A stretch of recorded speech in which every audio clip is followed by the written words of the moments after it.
আসসালামু আলাইকুম প্রিয় ফুটবল ফ্যান্স। বাংলাদেশ ফুটবলকে কেন্দ্র করে আরও একটা আলোচনা, কারণ নতুন করে একটা সমাধান খুঁজছে এবং সমাধানের উপায়গুলো কী কী, অর্থাৎ দেশের ফুটবলের উন্নয়নের জন্য কী কী করা যায় সেগুলো নিয়ে একটু অ্যাডভোকেসি করার চেষ্টা করছে। এখানে কয়েকটা গুরুত্বপূর্ণ বিষয় নিয়ে আমি আজকে আলোচনা করব। যারা আসলে এই ব্যাপারে আগ্রহী একটু মনোযোগ দিয়ে শুনবেন। একই সঙ্গে এই জিনিসটাও মাথায় রাখবেন যে মাত্র 2-3 হাজার মানুষও যদি ভিডিওগুলো দেখেন, এ বিষয়ে আমি কথা বলাটা অব্যাহত রাখবো। এবং যারা কমেন্ট করছেন, হয়তোবা নানা ব্যস্ততার কারণে আপনাদের কমেন্টগুলো রিপ্লাই সেভাবে দিতে পারি না, তবে একটা জিনিস একেবারে নিশ্চিত, আপনাদের এই এফোর্টটা আমি দেখি, আমি অ্যাপ্রিসিয়েট করি। নানা রকমের বুদ্ধি পরামর্শ যে কোনো প্ল্যাটফর্মে আসলে বলা উচিত। সত্যিকার অর্থে আপনাদের বাংলাদেশের ফুটবল ফ্যান হিসেবে বলার সময়টা কিন্তু চলে এসেছে। প্রথম যে বিষয়টা আমি একেবারে অ্যাড্রেস করতে চাই সেটা হচ্ছে, আমরা সকলে চাই যে বাফুফেতে একটা বড় রকমের পরিবর্তন হবে এবং পরিবর্তন আসতেই হবে। এটার একদম মোক্ষম সময় এটা, তবে সেটার একটা ডিও প্রসেস আছে এবং এই জিনিসটা যদি আপনি না বোঝেন তাহলে একটা সঙ্গে আরেকটা কিন্তু গুলিয়ে ফেলবেন। যেমন অনেকেই বলছেন, প্রত্যেকের প্রতি শ্রদ্ধা রেখেই বলছি, যে আন্দোলন করা উচিত, আমার মতো কন্টেন্ট ক্রিয়েটরকে মাঠে নামা উচিত। অনেকে মাঠে নেমে বাংলাদেশের ফুটবল ফেডারেশনে যারা চালান তাদের সকলকে গদি থেকে নামানো উচিত। এখন তাদের সকলের যে বিদায় নেওয়ার সময় এসেছে সেটা নিয়ে বিন্দুমাত্র কোনো ডাউট নেই। তবে আমরা একটা জিনিস ছোট্ট ইনফরমেশন এখানে ভুলে যাচ্ছি, সেটা হচ্ছে আপনি আন্দোলন করে কিন্তু বাংলাদেশ ফুটবল ফেডারেশনে বড় রকমের পরিবর্তন আনতে পারবো না, কারণ ফিফার যে লজ আছে, বাই লজ অনুযায়ী সেই জিনিসটা কিন্তু সেভাবে অ্যালাউ করা হবে না। একটা ছোট্ট উদাহরণ দিই, মাত্র কিছুদিন আগে কিন্তু ব্রাজিলের ফুটবলের ক্ষেত্রে আমরা এমন জিনিস দেখেছি, তাদের ফুটবল ফেডারেশনের যে চিফ সে এডলান্ডো রড্রিগেজকে রিও ডি জেনিরোর একটা আদালত কিন্তু পদত্যাগ করতে বলেছিল এবং তিনি সেভাবে যখন পদত্যাগ করার প্রস্তুতি নিচ্ছিলেন বা করে ফেলেছিলেন, তারপরে কিন্তু ফিফা সেখানে হস্তক্ষেপ করে এবং ফিফা নীতিমালে স্পষ্টত বলা আছে, রাজনৈতিক কোনো কারণে ইলেক্টেড কোনো একজন মেম্বারকে বা কোনো একটা বোর্ডকে এভাবে সরানো যাবে না। অর্থাৎ এখানে ফিফার নিয়ম কানুন শুধুমাত্র ব্রাজিল আর্জেন্টিনার মতো দলের জন্য নয়, বাংলাদেশের ক্ষেত্রে প্রযোজ্য। আর এভাবে বর্তমান যে বোর্ডটা আছে সেটা কিন্তু টিকে থাকার একটা সুযোগ আছে। একই জিনিস কিন্তু বিসিবির ক্ষেত্রে অর্থাৎ ক্রিকেটের ক্ষেত্রে প্রযোজ্য। তবে এখনই হতাশ হবেন না। মূল ব্যাপারটা হচ্ছে 26 অক্টোবরে কিন্তু নতুন একটা ইলেকশন হওয়ার কথা, অর্থাৎ ওই ফিফার নীতিমালা মেনে নতুন ইলেকশন করতে হবে এবং সেই ইলেকশনে যাতে করে কর্তা ব্যক্তিরা দাঁড়াতে না পারেন সেটা যদি নিশ্চিত করা যায় তাহলে কিন্তু পরিবর্তনের সুযোগ মাত্র কয়েক মাস পরে আছে। অলরেডি যে 3 জনের বিরুদ্ধে বাংলাদেশের ফুটবল প্রেমী অনেকেই, অনেক গ্রুপ একমত হয়ে অনেক রকমের কথাবার্তা বলছেন। তাদের মধ্যে একজন আছেন বর্তমান সভাপতি কাজী সালাউদ্দিন, একজন ছিলেন সিনিয়র সহসভাপতি আব্দুস সালাম মুর্শিদি, যিনি কিনা অলরেডি পদত্যাগ করেছেন, আরেকজন হচ্ছেন বাফুফের মহিলা উইং এর চেয়ারম্যান মাহফুজা আক্তার কিরণ। জানি না তারা কি সিদ্ধান্ত নেবেন, তবে তারা যদি 26 অক্টোবরের ইলেকশনে আরও একবার অংশগ্রহণ করেন, আমাদের আসলে কথা বলার জায়গা সেখানে থাকবে। ভোটাভুটির একটা অধিকার ফুটবল সংশ্লিষ্ট যারা সংগঠক আছেন তাদের কিন্তু থাকবে, তারা সে জায়গায় সিদ্ধান্ত নিতে পারবেন। সেখান থেকে কিন্তু একটা বড় রকমের পরিবর্তন তারা আনতে পারবেন।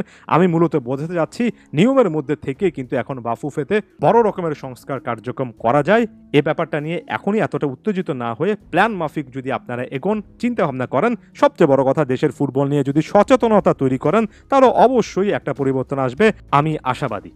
এখন এখানে আমার রোল কিংবা আমার ফোকাস বা ফুটবল ফ্ল্যাগের যারা কমেন্ট করছেন, যারা এই ব্যাপারে আগ্রহী, তাদের রোলটা কি হতে পারে? প্রথমত, অনেকেই বলছেন দেশের ফুটবলে আমার মতো কন্টেন্ট ক্রিয়েটরকে চান। শুধুমাত্র আমি নই, আরও অনেকে আছেন যাদেরকে চান। এটা একটা ভালো প্রস্তাব, এটা একটা ভালো চিন্তাভাবনা। তবে একই সঙ্গে আমি বিনীতভাবে বলতে চাই, এই বাংলাদেশেই অনেক অনেক বাঘা ফুটবলার রয়েছেন, এক্স ফুটবলার বা সাবেক ফুটবলার রয়েছেন, সংগঠক রয়েছেন, ফুটবল কোচ রয়েছেন, যারা আমাদের চেয়ে অনেক অনেক অনেক ভালো জানেন, অনেক বেশি বোঝেন। আগে তাদের কাজের পরিবেশটা যদি উন্মুক্ত হয়, তারা যদি নির্দলীয়ভাবে কাজ করতে পারেন, তাদের জায়গা থেকে বয়সভিত্তিক ফুটবল থেকে জাতীয় দল পর্যন্ত কাজের যদি সুযোগ পান, বাংলাদেশের ফুটবলের সবচেয়ে ইতিবাচক পরিবর্তন সেখানে আসবে। হ্যাঁ, কন্টেন্ট ক্রিয়েটরদের অনেক কিছুই করার সুযোগ থাকে এবং আমি সবসময় বলি, আজকে একেবারে এক্সপিরিয়েন্সটা আপনাদের সঙ্গে শেয়ার করছি।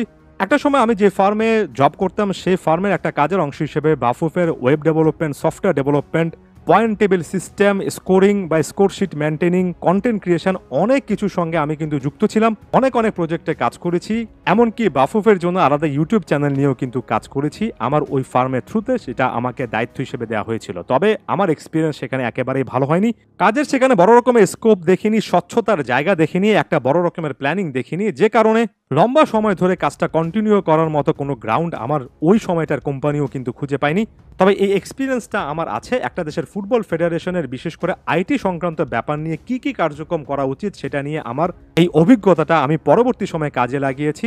এমনকি ফুটবল ফ্ল্যাগ বা যে সকল প্ল্যাটফর্ম আমার দেখেন সেই প্ল্যাটফর্মগুলোতে একটা সময় দেশের ফুটবল নিয়ে যে টুকটাক কাজ করার সুযোগ পেয়েছি, সেই এক্সপিরিয়েন্সটা আমি কাজে লাগানোর চেষ্টা করেছি। তবে আমার মতো একজন মানুষের কাজ করার সুযোগ তখনই তৈরি হবে যখন সেখানে কোনো রকমের রাজনৈতিক সম্পৃক্ততা, সেখানে কোনো রকমের অনিয়ম দুর্নীতি থাকবে না। তখন আমরা আমাদের নিজেদের এক্সপার্টাইজ কিছু না কিছুভাবে দেখাতে পারবো। তবে সেটার শুরুটা করতে হবে আমাদের চেয়েও বড় স্তরের, আমাদের চেয়েও বেশি ফুটবল সংশ্লিষ্ট কর্তা ব্যক্তিরা যারা আছেন, যারা সংগঠক আছেন, তারা যদি সেই অ্যাটমসফিয়ারটা নিশ্চিত করতে পারেন, তখন এসে সেখানে আমার কিংবা আরও অনেক কন্টেন্ট ক্রিয়েটরের কিছু না কিছু কাজ করার সুযোগ থাকে।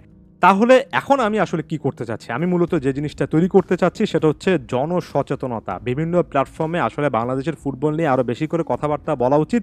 সবাইকে আমি উদ্বুদ্ধ করব যে খুব বেশি আন্দোলন সংগ্রাম এই জিনিসটা বলছি না, তবে অন্তত আপনি আপনার জায়গা থেকে দেশের ফুটবল নিয়ে বলেন। দেশের ফুটবলের নানা রকমের ইস্যু, তথ্য, উপাত্ত নিয়ে যদি আমরা কথাবার্তা বেশি করে বলি, তাহলে নতুন যে বোর্ড আসবে তারও কিন্তু একটা চাপ অনুভব করবে যে দেশের ফুটবল ফ্যানেরা সকলে এক হয়ে সত্যি অর্থে দেশের ফুটবলে ভালো কিছু চান।